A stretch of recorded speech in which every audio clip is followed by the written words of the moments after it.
Saponification du méthanoate de butyle. On réalise l'hydrolyse basique du méthanoate de butyle par une solution d'hydroxyde de potassium.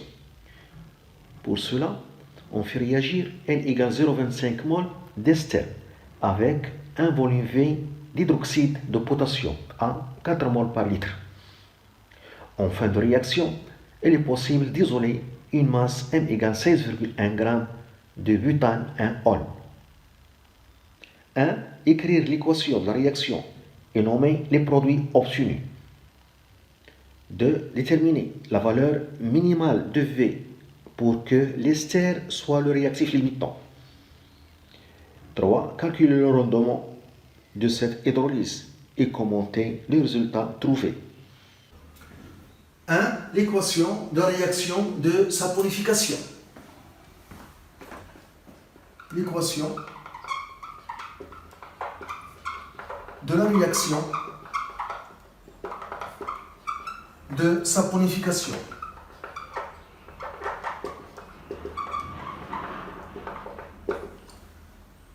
La réaction de saponification, appelée aussi hydrolyse basique. C'est l'hydrolyse basique. Hydrolyse basique.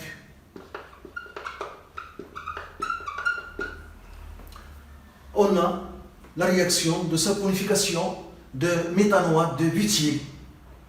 La réaction de saponification, c'est la réaction entre un ester et l'ion hydroxyde H-, et qui donne l'ion carboxylate plus un alcool. On a dans les données la réaction de saponification de méthanoate de butyle. C'est l'ester CHCO, O. Le butyle, il y a 4 atomes de carbone, ici CH3, CH2, CH2, CH2. Ici, on a une chaîne linéaire.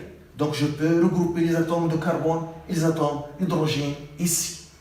Et je peux écrire la formule semi-développée de cette façon. Donc, ici, il y a 4 atomes de carbone et 9 atomes d'hydrogène. Si la chaîne est linéaire, on peut regrouper de cette façon les atomes de carbone et les atomes d'hydrogène. La réaction de saponification est une réaction entre un ester et l'ion hydroxyde H-. Une seule flèche quand la réaction est totale. La réaction de saponification, la réaction de l'hydrolyse basique est une réaction totale. Donc une seule flèche. Le taux d'avancement final est égal à 1. Cette réaction se fait de cette façon, H-, c'est H-. Cette liaison est coupée et l'atome d'oxygène forme une liaison avec l'atome de carbone pour donner l'ion méthanoate qui est HCO-. Et l'atome d'hydrogène forme une liaison avec O dans l'alcool pour donner C4H9OH, l'alcool. Ester, méthanoate de butyle, méthanoate de butyle, c'est ça le butyle, C4H9, ion hydroxyde, c'est un ion, ion méthanoate,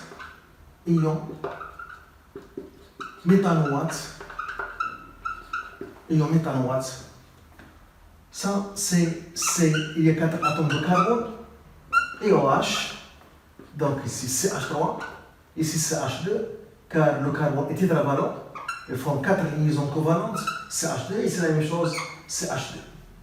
C'est ça le carbone fonctionnel, car il est lié à OH, le groupe hydroxyle des alcools. Toujours, il prend le plus petit numéro. Dans ce cas, c'est 1. 1, 2, 3, 4. Donc, c'est butane. Donc, le nom, c'est butane 1-ol. 1, le numéro de carbone fonctionnel, ou bien de groupe hydroxyle, OH. c'est l'équation de la réaction de saponification, ou bien de l'hydrolyse basique, l'hydrolyse en milieu basique, est une réaction totale. Le taux d'avancement final est égal à 1. 2.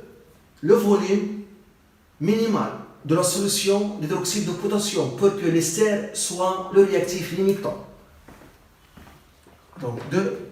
Le volume minimal.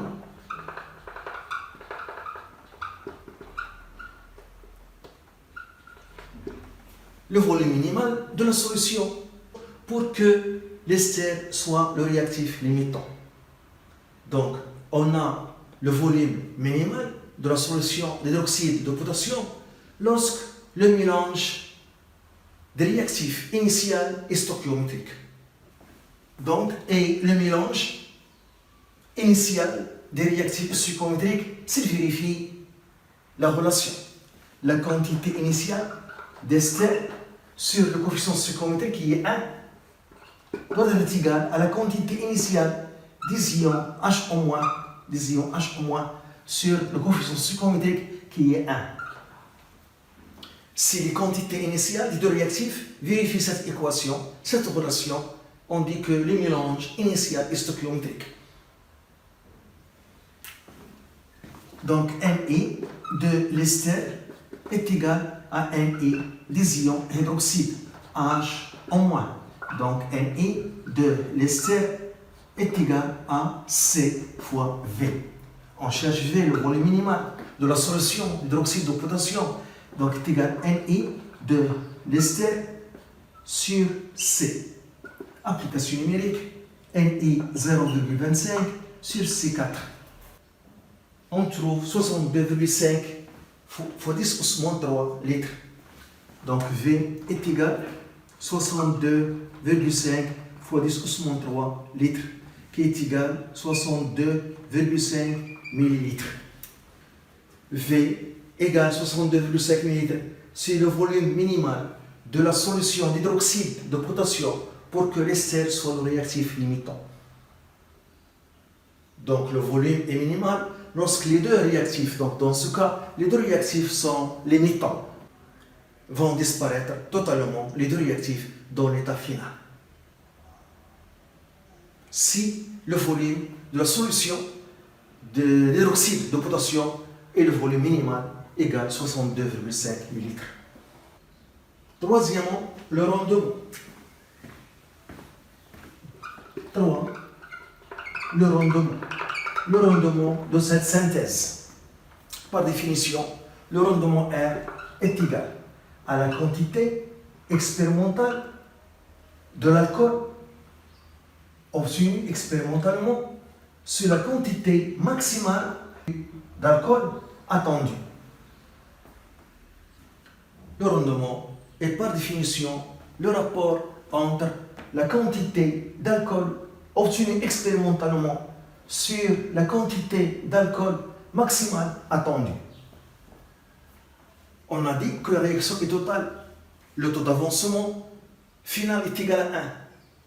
Ça signifie que 1 mol de l'ester donne 1 mol d'alcool, car ici le coefficient 1 et ici le coefficient stoichiométrique 1. Donc 2 mol d'ester donne 2 mol d'alcool. 3 mol d'ester donne 3 mol d'alcool. 100 mol d'ester donne 100 mol d'alcool, car ici il y a le coefficient stoichiométrique 1 et ici 1. Non, on a utilisé 0,25 mol d'ester, donc on aura 0,25 mol d'alcool, butane 1-ol, car la réaction est totale. Donc la quantité d'alcool maximale attendue, c'est 0,25 mol. Donc N max est égal à 0,25 mol. C'est X max, c'est l'avancement maximal. N expérimental, on calcule N expérimental est égal à N expérimental sur la masse molaire. La masse molaire de l'alcool butane 1-ol. Donc, il y a 4 atomes de carbone, donc et la masse molaire de carbone c'est 12, et il y a 10 atomes d'hydrogène et 1 atome d'oxygène. Donc 12 fois 4 plus 16, la masse molaire d'oxygène, plus 10 fois 1, la masse molaire d'hydrogène. On trouve 74. Donc, et la masse expérimentale obtenue, d'après les données, c'est 16,1. 16,1 sur 74. Application numérique, on trouve 0,22 mol. Et on calcule le rendement, application numérique. Donc le rendement R est égal à la quantité d'alcool obtenue expérimentalement. C'est 0,22 sur la quantité d'alcool maximale attendue. Donc c'est 0,25. R égal. Donc on trouve 0,87. Donc c'est 87 sur 100. Donc 87%. C'est le rendement de cette réaction, de cette synthèse, inférieur à 1. Donc à ne pas confondre le taux d'avancement final qui est égal à 1 qu'à la réaction totale et le rendement de la réaction qui est inférieur à 1. Et le rendement de cette synthèse est inférieur à 1 car il y a une perte de l'alcool. Car l'alcool, lorsqu'il est formé, il est formé dans le mélange. Donc il faut l'isoler. Et au cours de cette opération, une quantité d'alcool est perdue. Et aussi, on peut, après avoir l'isolé, on doit le purifier. Donc, c'est à cause de ça, le rendement est inférieur à 1. Voilà. Car il y a des opérations pour isoler l'alcool, le produit obtenu, pour le faire sortir du mélange et le purifier, une partie de l'alcool est perdue. Donc c'est pourquoi le rendement est inférieur à 1. Et le taux d'avancement de la réaction, puisqu'il est total, est égal à 1. Donc à ne pas confondre le taux d'avancement de la finale de la réaction et le rendement. Le taux d'avancement final de la réaction est égal à 1 car il est total et le rendement de synthèse est inférieur à 1. Donc à ne pas confondre le taux d'avancement final de la réaction et le rendement de la synthèse.